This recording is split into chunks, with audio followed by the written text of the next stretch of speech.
Assalamualaikum warahmatullahi wabarakatuh.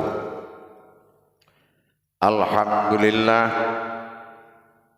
alhamdulillahi rabbil alamin. Assalatu wassalamu ala asrafil anbiya'i wal mursalin Sayyidina wa maulana Muhammadin. Ashhadu an la ilaha illallah wa ashhadu anna Muhammadar Rasulullah. Allahumma salli ala Sayyidina Muhammadun musyabihil wal ikram ya wal jalil wal ikram.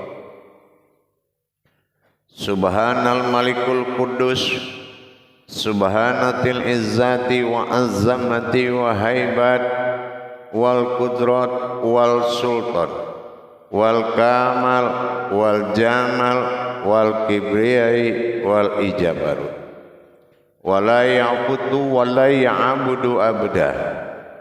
Suhubukum kuddus surabuna barabul malaikatihi wa ruhi subhanallah walhamdulillah wala ilaha illallah wallahu akbar. Wa tahirin wal mujahidina amma ba'du ibadullah. Bersyukur kita kepada Allah dengan mengucapkan alhamdulillahi rabbil alamin atas segala limpahan karunia, rahmah dan hidayahnya, serta dengan izinnya juga kita dapat menjalankan amanahnya, beramal dan beribadah zahir batin dunia dan akhirat.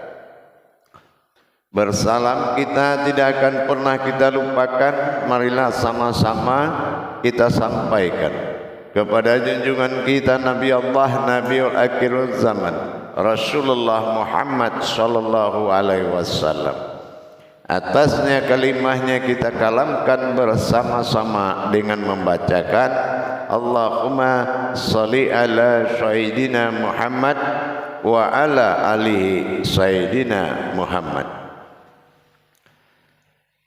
Alhamdulillah, bertemu lagi dengan saya Guru Mursyid Syekh Nur Muhammad Buya Irwan Maulana Al-Khalidi Sumatera Barat. Tentunya dalam rangka meningkatkan iman dan takwa kita kepada Allah dalam makom majelis zikir ma'rifatullah, dalam naungan Yayasan Islam Hidayatul Mubarakah, tentunya di dalam syiar tayangan YouTube Buya Pasaman Timur yang insya Allah selalu kita berbagi, dan berbagi itu adalah salah satu perbuatan yang sangat dipuji oleh Allah Subhanahu wa ta'ala. Hadirin jamaah kaum muslimin dan muslimat dimanapun berada, rahimakumullah. Insya Allah dalam waktu dan kesempatan yang sangat kita muliakan ini, saya akan berbagi wawasan terhadap nilai-nilai ibadah, yaitu dengan meningkatkan pemahaman dan pengetahuan kita di dalam nilai ibadah yang terbesar, ibadah yang langsung kepada Allah adalah sholat.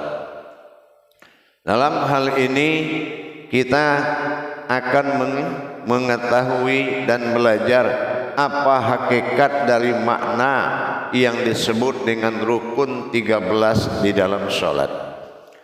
Memang di dalam amaliyah menyempurnakan sebuah adab kepada Allah dengan memenuhi rukun 13 mencapai tumakninah. Tumakninah itu adalah kesempurnaan, tetapi secara hakikat dipandang kembali rukun berjumlah 13. Kenapa melahirkan sebuah ibadah kesempurnaan tumakninah? Sebetulnya apa dibalik 13 yang dikandung tersebut sehingga kita mendapatkan hikmah kesempurnaan ibadah? Apa yang disembunyikan oleh kodrat 13 tersebut? Di sini kita akan mencoba melihat kembali dengan dasar tauhid dan hijaiyah yang terkandung di dalam rukun tersebut. Ternyata yang dimaksud dengan penyempurnaan tumakninah sholat ini apabila kita telah bisa memenuhi rukun hakikat di dalam 13 tadi. Ada rukun hakikat yang menyatakan adanya asma bernama tumakninah, itu disebabkan adanya kewajiban hak-hak orang tua yang ada pada diri kita, baik itu orang tua yang sudah tiada atau telah meninggalkan keduniaan fana ini, baik orang tua yang masih ada. Ikatan batiniah antara orang tua dan anak sering kita sebut dengan hubungan dunia akhirat. Sebetulnya apa yang dikatakan hubungan dunia akhirat? Di mana letak hubungan dunia akhirat tadi? Kalau di akhirat ternyata masih ada hubungan, berbentuk apa hubungan antara anak yang masih hayat di dunia ini dengan orang tua yang sudah tiada? Hubungan apa lagi? Nah, di sini kita melihat kesempurnaan tumakninah tadi berdasarkan 13 kodrat. Jadi 13 rukun dan syarat yang akan dipenuhi di dalam amaliyah itu bernilaikan kepada tujuan hakikat, yaitu memberikan atau menyambungkan kembali hubungan batiniah kita dengan orang tua, yaitu memakai kodrat yang diamanahkan. Apa kalau kita selama ini mengkaji diri, fungsi batin, fungsi zat, fungsi nur, dan fungsi zahir dan batin, tapi pernahkah kita melihat wujud perbedaan antara orang tua dengan anak, di mana hakikat berhubungan orang tua dengan anak? Kita lihat pada rukun 13 tersebut sebagai rahasia hakikat yang disembunyikan. Kalau yang tumaninah itu adalah pemberian Allah, yaitu mencapai kesempurnaan, mendapatkan hidayah. Kalau sempurna itu ada hidayahnya, ada karomahnya, ada barokahnya. Nah, itu adalah tumaninah. Tetapi adakah suatu hidayah kita dapati tanpa ada perjuangan hakikat yang tersembunyi di dalam ibadah? Nah, ini yang kita katakan 13. Apa yang dikatakan 13? Kita akan berhubungan selama-lamanya dengan orang tua kita, meskipun dia tidak ada, disebut dengan hubungan iman dan takwa. Apa yang dikatakan iman adalah ilmu, apa yang dikatakan takwa adalah amalan atau mengerjakan. Jadi kalau kita tahu apa yang sering kita lakukan, sebuah amalan kepada orang tua yang sudah tiada, apa jalan ibadah yang tidak terputus dengan orang tua. Nah, kita lihat dari jumlah 13 tadi, ada hakikat ibu dan bapak di dalam sholat kita. Kalau kita tidak tahu bagaimana menjalankan hakikat ibadah orang tua, laki-laki dan perempuan di dalam kodrat sholat, maka sesungguhnya anak yang masih hidup di dunia ini memutuskan hubungan ibadahnya dengan orang tuanya yang telah tiada. Terus mana yang dikatakan dunia akhirat kalau anak tidak mengerjakan rukun 13 tadi, yaitu hakikat? Nah, di sini kita akan paham, belajar 13 itu empat rukun dari ayah, 4 rukun dari ibu, dan 5 rukun dari Allah. Ini digabung menjadi 13. Mana rukun hakikat yang tidak terputus kita dengan bapak dan ibu di dalam tajalli Allah 5 waktu? Ini 4 kodrat bapak pada diri dan 4 kodrat ibu pada diri, 5 tajalli Allah dalam sholat. Berarti apabila si anak sholat, kalau dia melaksanakan dan menjalankan kodrat bapak dan ibunya, berarti dia telah memberikan sholatnya kepada ibu dan bapaknya yang sudah tiada ataupun yang masih ada. Jamaah yang dirahmati Allah rahimakumullah, mana kodrat bapak 4 pada diri? Inilah yang kita lihat dari kodrat wujudnya sifat manusia 8 batang tulang.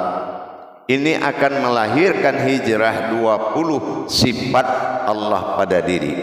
Sifat yang 20 ini adalah memperjalankan kembali sifat kehambaan datang daripada Allah dan kembali kehambaan kepada Allah. Disinilah kita mengetahui nilai orang tua tadi. Kalau kita tidak mengadakan hubungan baitullah dengan orang tua di dalam sholat, maka tidaklah akan sampai kesempurnaan sholatmu 100 derajat dengan tumaninah tadi. Allah sempurnakan mulai dari niat sampai salam apabila ada kodrat orang tua yang terjadi di dalam sholat. Kalau tidak terjadi hubungan kodrat sholat dengan orang tua, di mana dasarnya ada kata bapak dengan anak, ibu dengan anak, itu dunia akhirat. Di sini kita akan lihat 4 dari batang tubuh tadi dikali 2, 8 batang tulang. Dalam Al-Quran menyebutkan 8 surat panjang, tetapi dalam kodrat 4 kodrat ibu dan 4 kodrat bapak. Mana yang dikatakan 4 kodrat ibu? Secara kodrat adalah pada wujud 4 batang tulang tangan dan lengan kita dikali 2, berarti itu 4 ya. Lengan itu ada 2 dan batang tangan dan itu ada 2 kodrat. Jadi 4 kodrat ini adalah kodratnya ibu. Dan kalau 4 kodrat bapak, ada 4 kodrat tulang pada paha 2 dan betis 2. Nah, ini dinamakan tajali. Nah, di sini kita melihat apa yang dilakukan oleh ibu dalam kodrat 4 tulang pada tangan kita. Nah, di sini kita akan memberikan balasan jasa perbuatan orang tua dengan perbuatan ibu melalui kodrat daripada tangan dari 4 batang tulang dari rukun 13 tadi. Seperti kita lihat, kita diasuh dari kecil, kita disuapin, kita dimanjakan, kita diurus, baju, celana, semua makan disuapin. Ibu itu mempergunakan tangannya. Maka kodrat inilah yang tidak bisa diputuskan dengan orang tua. Ini disebut dengan kodrat iman dan takwa. Dan kodrat 4 tulang pada paha dan betis ini dinamakan sifat aras dari bapak.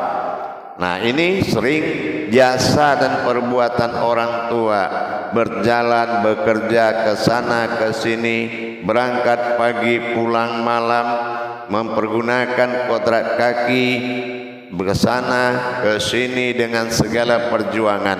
Ini dikodratkan arasnya sama bapak. Nah, ini kalau kita melakukan memberikan hidayah jasa-jasa mereka yang pernah ada di dalam tubuhmu, kamu akan mengajak dan melibatkan kodrat tersebut di dalam sholat. Nah, tentunya setelah usoli. Nah, setelah usoli itu ada munajat yang akan dibaca. Nah, setelah kita tahu munajat itu, kita laksanakan setelah usoli sampai pada lillahi ta'ala. Nah, kalau sudah dibacakan nanti munajatnya, maka kita dalam membacakan munajat ini kita boleh memandang dan mengingat wajah orang tua kita yang ada atau yang sudah tiada. Nah, karena nawaitunya sudah sampai kepada mereka, tinggal lagi di dalam bergerak kita memberikan gerakan mereka, mewakili gerakan tangan dan gerakan kaki yang terjadi di dalam sholat. Inilah yang menyebabkan rukun 13 menjadi kodrat ibu dan bapak di dalam tajalli Tuhan 5 waktu. Tajalli Allah 5 waktu jadi 4 tambah 4 8 ditambah 5 13 menjadikan hadiah atau hidayah dari Allah berupa tumakninah solat, kesempurnaan. Dianggaplah solat itu sempurna setelah adanya bapak dan ibu dalam kodrat yang dilakukan anak dalam solatnya. Maka tetap orang tua yang telah tiada tetap bertuhan kepada Allah. Jangan memutuskan hubungan orang tua kita dengan Tuhan, dengan Allah, dengan kita tidak memberikan kodrat tersebut kepada beliau. Dialah wali amanah yang selama ini mengurus kita. Bapak pada kodrat kaki 4 pada batang tulang kaki dengan aras 4, bekerja dan berjalan kemanapun demi anaknya, dan 4 batang tulang pada tangan dan perbuatan pengurusan ibu kepada diri yang tidak berhenti 24 jam, tidak akan terbalas dan tidak ada jalan yang membalas budi orang tua tersebut. Orang tua kita melainkan kekuatan diri dan jasanya yang dihibahkan dalam sholat seorang anak. Mudah-mudahan dengan kita memahami dan mengetahui, marilah sama-sama kita menjalankan dengan ilmunya sesuai dengan kodrat tumakninah yang dijanjikan oleh Allah, sehingga pemberian hidayah dan manfaat serta ilmunya tadi membuatkan hidayah solat kita menjadi solat yang sempurna. Insya Allah mudah-mudahan boleh dilaksanakan di saat kita melaksanakan ibadah. Sudah bisa sejak kita mendengar hambalan-hambalan kajian ini, maka boleh dilaksanakan insya Allah. Bagi jamaah dan hadirin dan hadirat, saya ijazahkan untuk dikerjakan, semoga bermanfaat terhadap beliau almarhum sehingga tidak terputus hubunganmu dengan orang tua. Kalau bagi yang tidak melaksanakan dengan rukun dan rakaat, boleh dilaksanakan melalui rabitah, boleh dilaksanakan melalui tawasulan dengan makom al-fatihah. Di situ kita akan memberikan 8 batang tulang dengan kodrat 8 kodrat tadi, sehingga sampailah kepada beliau apa-apa yang kita kalamkan di dalam berabitah kepada almarhum orang tua insyaallah. Baik jemaah sekalian, demikian untuk dipahami, mudah-mudahan bermanfaat dan selalulah kita berbagi demi kebaikan dan demi meningkatkan iman dan takwa kita kepada Allah Subhanahu wa taala. Mudah-mudahan bermanfaat buat kita bersama. Akhirul kalam, wabillahi taufik wal hidayah. Wassalamualaikum warahmatullahi wabarakatuh.